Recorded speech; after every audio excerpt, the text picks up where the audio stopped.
Hello दोस्तों, स्वागत है आप सभी का। जीएसटी में 1 अक्टूबर से एक बहुत बड़ा बदलाव होने वाला है, जिसके बाद आपको शायद 2B डाउनलोड करने की ज़रूरत नहीं पड़ेगी, या फिर 2B अगर डाउनलोड भी करने की ज़रूरत पड़ेगी तो बहुत बाद में ज़रूरत पड़ेगी। आपको रिकन्सिलिएशन में अपनी बुक्स के साथ इनपुट रिकन्सिलिएशन करने के लिए आपको 2B की रिक्वायरमेंट शायद अब नहीं पड़ेगी। तो ऐसा क्या लेके आ रहा है जीएसटी डिपार्टमेंट जिसकी वजह से आपको 2B की रिक्वायरमेंट नहीं होगी? चलिए जानते हैं क्या है।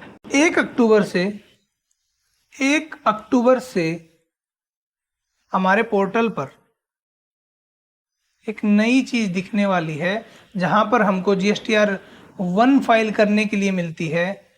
GSTR 1 मिलती है, 3B मिलती है, 2B मिलती है, 2A मिलती है।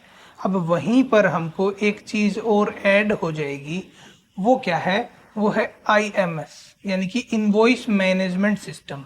तो जब ये सिस्टम आ जाएगा, आपके पास में क्या फैसिलिटीज़ अवेलेबल होंगी, चलिए जानते हैं। जैसे ही सप्लायर अपना इनवॉइस GSTR 1 में डालेगा तो वो आपको यहाँ पर दिखाई देगा, अपने इनवॉइस मैनेजमेंट सिस्टम के अंदर आपको दिखाई देगा।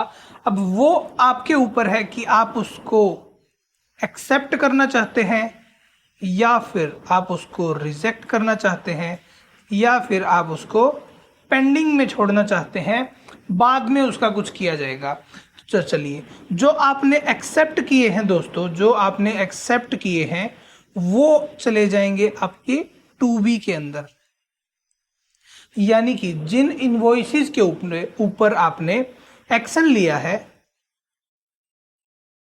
वो आपकी 2B के अंदर दिखाई देंगे, और जिनको रिजेक्ट आपने कर दिया है वो चले जाएंगे बाहर। यानी कि वो आपकी 2B के अंदर नहीं आएंगे। वो जनरेट, जब आपकी 2B जनरेट होगी तो उसके अंदर वो नहीं आएंगे। तो आपको जब 3B के अंदर आप इनपुट क्लेम करने वाले हो तो आप ये वाला इनपुट यहां पर क्लेम करोगे, जो इनवॉइसेस आपने एक्सेप्ट किए हैं। हम 2B अगर रिकंसाइल करते हैं कभी, तो भी तो हम यही सब किया करते हैं कि जो हमसे रिलेटेड है इनवॉइस, सिर्फ उसी को एक्सेप्ट करते हैं, बाकी को रिकंसिलिएशन के टाइम पर हम लोग बाहर का रास्ता दिखा देते हैं। अगर कुछ हमने गलती से एक्सेप्ट किए हुए हैं तो उनको रिवर्स करना वो एक अलग मैटर है, लेकिन जो इनवॉइसेस हमसे रिलेटेड हैं हम वही एक्सेप्ट करना चाहेंगे। अब ये फैसिलिटी आ जाने की वजह से क्या आपका कोई स्टेप बढ़ जाता है? चलिए दोस्तों, मैं बताता हूं। अगर आपने कोई भी एक्शन नहीं लिया है, ना ही आपने यस किया है, ना ही नो किया है, ना ही आपने पेंडिंग छोड़ा है, तो उस केस में क्या होगा? आपकी 2B जनरेट कैसे होगी? होगी या नहीं होगी? होगी दोस्तों।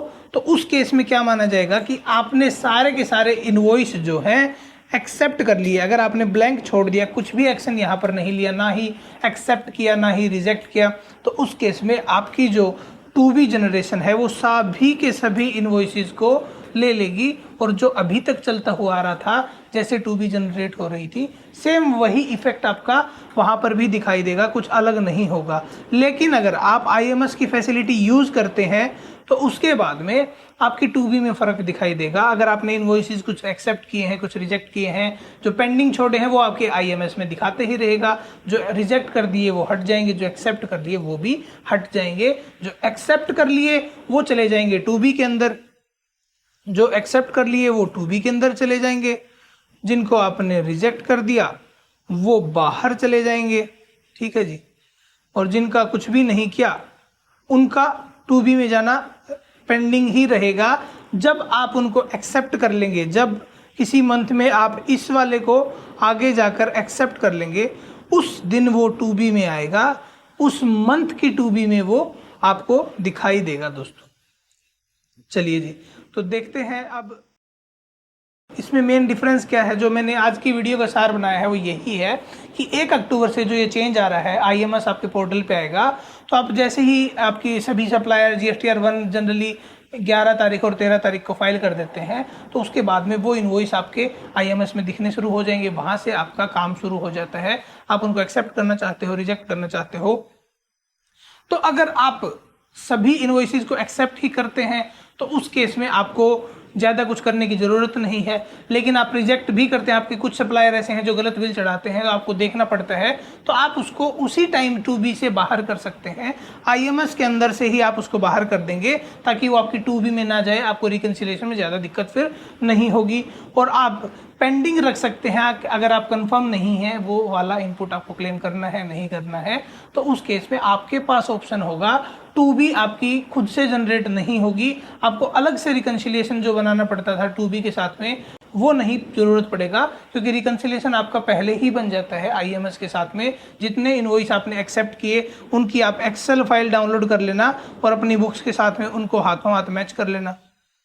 जितने रिजेक्ट किए वो देख लीजिएगा कि आपकी क्या बुक्स में अवेलेबल है, अगर है तो क्या उनका इनपुट ब्लॉक्ड है, आपने इसलिए हटाया है, तो वो एक रीज़न हो सकता है इसलिए आपने रिजेक्ट किया होगा। और पेंडिंग वाले जो हैं वो बाद में जब आप क्लेम करना चाहोगे उस इनपुट को तब आप क्लेम कर लेना अपनी बुक्स के साथ मैच करने के बाद में।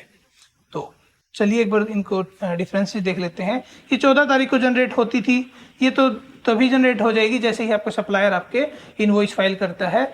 जैसे कि 2A में होता था वैसे ही इसमें भी है, आप एक्सेप्ट कर सकते हो हैंड टू हैंड। ये एक कंटिन्यूस प्रोसेस है, ये 14 से पहले जनरेट नहीं होगी, ठीक है, ये होता रहेगा लेकिन ये कंटिन्यूस है।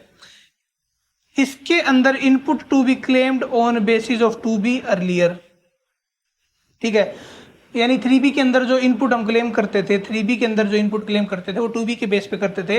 अब क्या है कि 3B के अंदर जो इनपुट क्लेम होगा वो IMS के बेसिस पे होगा। क्यों? क्योंकि 2B ही अब IMS के बेसिस पर जनरेट होगी, तो 2B एक बस सहायक वैसे रह गया, बाकी वो क्योंकि वो जनरेट हो जाती है, एक पार्टिकुलर रिपोर्ट बन जाती है उस पार्टिकुलर मंथ से रिलेटेड, फिक्स रिपोर्ट है, इसलिए उसका यूज होगा इन फ्यूचर। बट उस पार्टिकुलर मंथ में जिसमें आप अकाउंटिंग कर रहे हो, रिकन्सिलिएशन बना रहे हो, IMS के बेसिस पर आप बना पाओगे। 2B अब आपके हाथ में होगी, उसका कंट्रोल आपके हाथ में होगा। जो आप उसमें लेकर आना चाहते हो वो ला सकते हो, जो हटाना चाहते हो हटा सकते हो, पेंडिंग रखना चाहते हो पेंडिंग रख सकते हो, लेकिन पेंडिंग जो पार्ट है वो 2B में नहीं दिखाई देगा, वो आपका IMS तक ही सीमित रहेगा। और जो आपने एक्सेप्ट नहीं किया, रिजेक्ट नहीं किया, वो ऑटोमेटिकली एक्सेप्ट होगा और वो 2B में आपको दिखाई देगा दोस्तों। चलिए जी, फिक्स है, ऑब्वियसली 14 तारीख को जनरेट होती है, फिक्स है और ये डायनामिक है। जैसे ही सप्लायर इनवॉइस अपलोड करता है या चेंज करता है, जैसे ही वो अपने GSTR1 में सेव भी कर लेता है जैसे इनवॉइस को, तो वो आपके IMS पर दिखना शुरू हो जाएगा। वहां से आप उसको एक्सेप्ट, रिजेक्ट या पेंडिंग में डाल सकते हो। तो ये है एक बहुत बड़ा बदलाव 1 अक्टूबर से जो आ रहा है, यानी कि अक्टूबर की अब जो सितंबर की जो रिटर्न आएगी उसमें आपको ये फैसिलिटी मिलेगी, ये सारी चीज़ें करने को मिलेगी। तो ऑडिट के जस्ट बाद आपके लिए GST डिपार्टमेंट ने एक छोटा सा तोहफा दिया है, एक अलग से एक नया टास्क दिया है जो कि आपको समझना है, सीखना है, बहुत जल्दी उसको अडॉप्ट करना है, क्योंकि जिस तरीके से हमारा GST सिस्टम बदलता जा रहा है अडेप्टेशन की बहुत ज़रूरत होगी। इसलिए आप कंटिन्यूसली हमारे चैनल को जरूर सब्सक्राइब कर लेना, क्योंकि जितने भी चेंजेस होंगे वो हम आपको on the spot same time पर लेकर आएंगे और ज़्यादा से ज़्यादा एग्जांपल्स के साथ में आपके साथ शेयर करेंगे। अच्छी लगे वीडियो तो शेयर भी जरूर कर देना, क्या पता आपके दोस्तों को भी काम आ जाए। थैंक यू सो मच, मिलते हैं